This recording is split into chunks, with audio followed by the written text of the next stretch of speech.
இன்றைக்கி பிரண்டை குழம்பு செய்கிறதுக்கு நம்ம ஃபஸ்ட்டு ஸ்டவ்வை ஆன் பண்ணிவிட்டு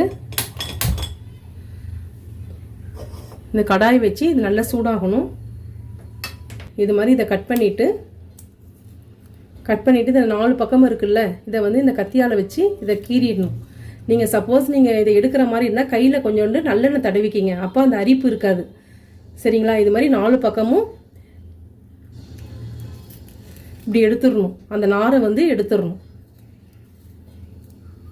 எடுத்துட்டு நம்ம அப்படியே இதில் உடச்சி போட வேண்டியதுதான்.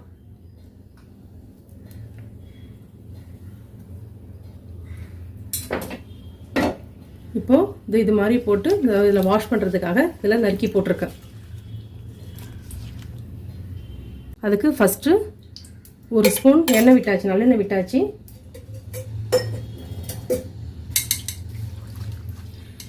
அதில் வாஷ் பண்ணி வச்ச இந்த பிரண்டையை அதில் போடுறோம். போட்டு நல்லா வதக்கணும். ஒரு 10 மினிட்ஸ் வந்து நல்லா வதக்கணும்.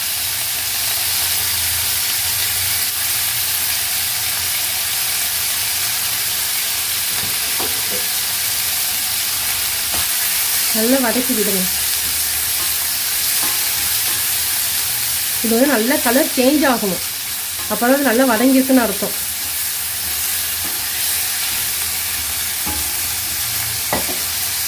இப்போது நல்ல கலர் சேஞ்ச் ஆகிடுச்சு பாருங்கள்.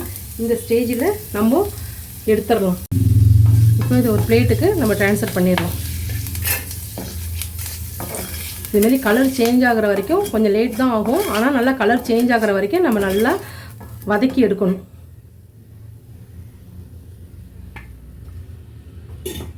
இப்போ நெக்ஸ்ட்டு அதே கடாயில் 1 ஸ்பூன் எண்ணெய் விட்டுட்டு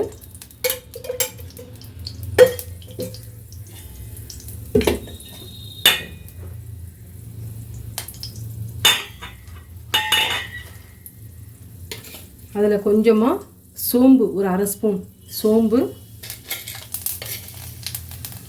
கொஞ்சமாக வெந்தயம் நல்லா வறுத்துட்டு அதில் சின்ன வெங்காயம் இருக்குது சரிங்களா, சாம்பார் வெங்காயம் அதுதான் போடணும். சாம்பார் வெங்காயம் அதை போட்டுட்டு நல்லா வதக்குங்க.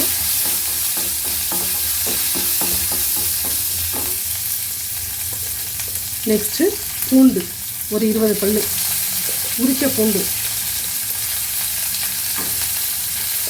அதையும் நல்லா வதக்கி விடுங்க.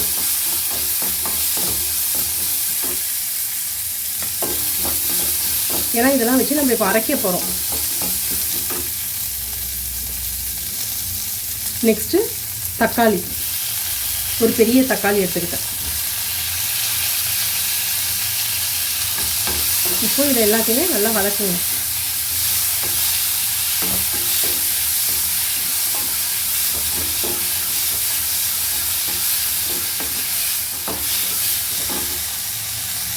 இப்போ இந்த ஸ்டேஜில் ஒரு 2 கருவேப்பிலை கொத்து வந்து நான் உருவி வச்சுருக்கேன், அதையும் போட்டு நல்லா வதக்கிடுங்க.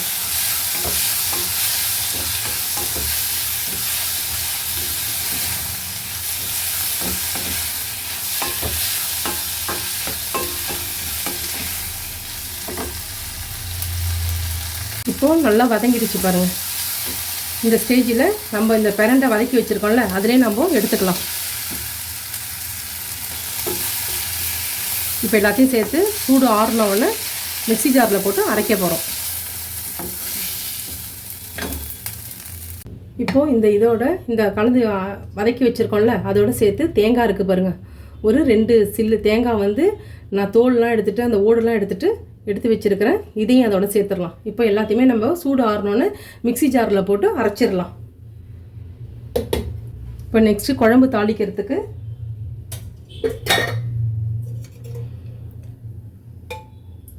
ஒரு ஸ்பூன் இல்லைன்னா 1.5 ஸ்பூன், இதுக்கு எண்ணெய் கொஞ்சம் அதிகமாக விட்டால் இது வந்து சீக்கிரம் கெட்டு போகாது, நம்ம வச்சு கூட சாப்பிட்லாம். இப்போ எண்ணெய் சூடாயிடுச்சு. அதில் ஒரு 1/2 ஸ்பூன் கடுகு, 1/2 ஸ்பூன் சீரகம், கொஞ்சோண்டு வெந்தயம், அவ்வளோதான். சோம்பு கொஞ்சோண்டு,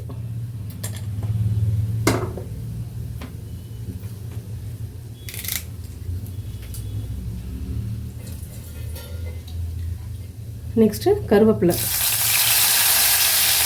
போட்டு நல்லா ஃப்ரை பண்ணிடுங்க. இந்த ஸ்டேஜில் வெங்காயம் நறுக்கி வச்சுருக்கேன். அந்த வெங்காயத்தை ஃபஸ்ட்டு நம்ம போட்டு நல்லா வதக்கிடலாம். நல்லா வதங்கணும்.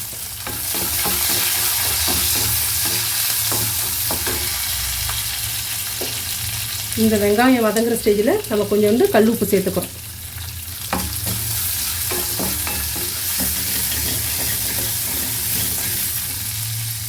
இப்போ நெக்ஸ்ட்டு ஒரு பச்சை மிளகா நறுக்கி வச்சுருக்கேன், அதையும் சேர்த்துடலாம். அதையும் சேர்த்து நல்லா வதக்கிடுங்க. நெக்ஸ்ட்டு பூண்டு, அதையும் போட்டு நல்லா வதக்கிடுங்க.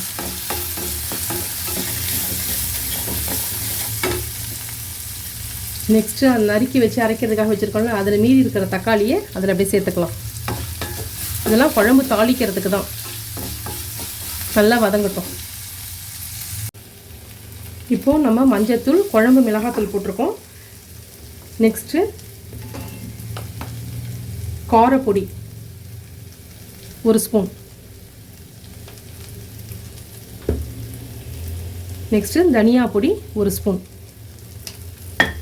இதை போட்டு நல்லா வதக்கிடுங்க.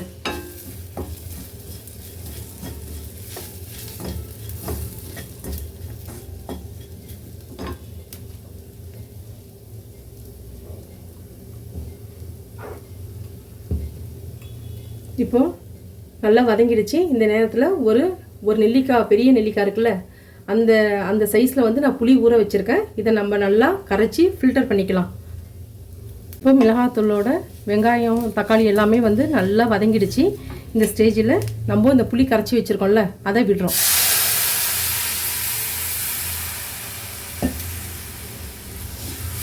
இது நல்லா இப்போது கொதிக்கட்டும்.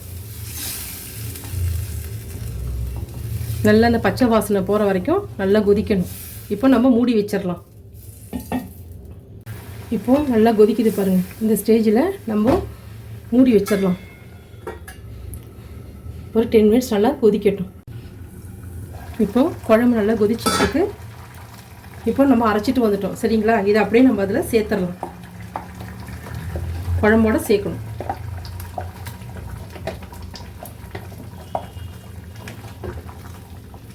ரொம்ப டேஸ்ட்டாக இருக்கும், உடம்புக்கு ரொம்ப நல்லது. இது மருத்துவ குணமுள்ள ஒரு பொருள்.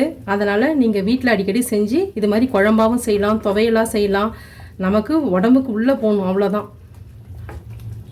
ரொம்ப டேஸ்ட்டாக இருக்கும். நீங்களும் வீட்டில் ட்ரை பண்ணி பாருங்கள். இதில் நம்ம இப்போது தண்ணி கலந்துக்கலாம்.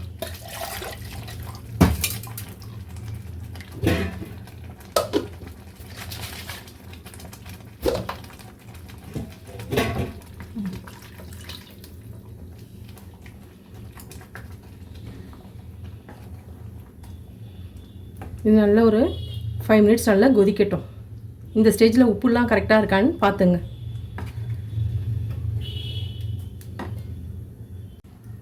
இப்போ நல்லா கொதி வருது. இந்த ஸ்டேஜில் நம்ம இன்னும் 1 ஸ்பூன் வந்து நல்லெண்ணெய் விட்டுக்கலாம். இது ஏன் எண்ணெய் விடுறோன்னா, இது வந்து டக்குன்னு கெட்டு போகாமல் இருக்கும் ஒரே நாள். இதை வந்து ஒரு வாரம் கூட வச்சு நம்ம சாப்பிட்லாம்.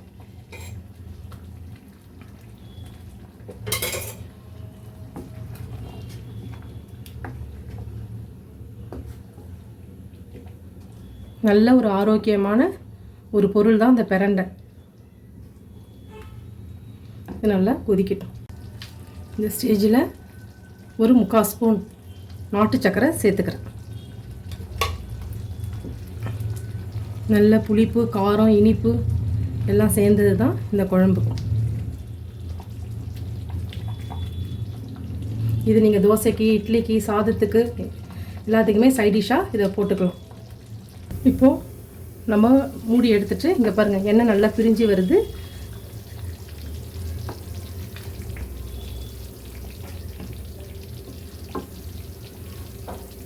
இந்த ஸ்டேஜில் நம்ம ஆஃப் பண்ணிக்கலாம். அவ்வளோதான், பிரண்டை குழம்பு ரெடி.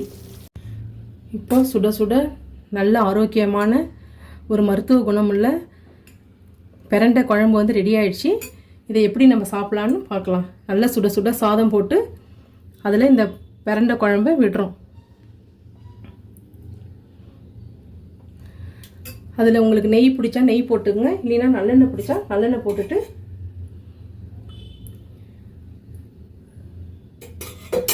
இப்போது சுட சுட சாதத்தில் பிரண்டை குழம்பு போட்டுட்டோம்.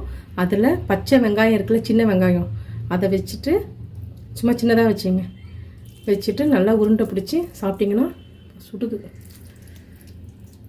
நல்லா சூப்பராக இருக்கும். சாப்பிட்டு பாருங்கள். நீங்களும் வீட்டில் செஞ்சு பாருங்கள். பிடிச்சிருந்தா லைக் பண்ணுங்கள், ஷேர் பண்ணுங்கள், கமெண்ட் பண்ணுங்கள். தேங்க்யூ.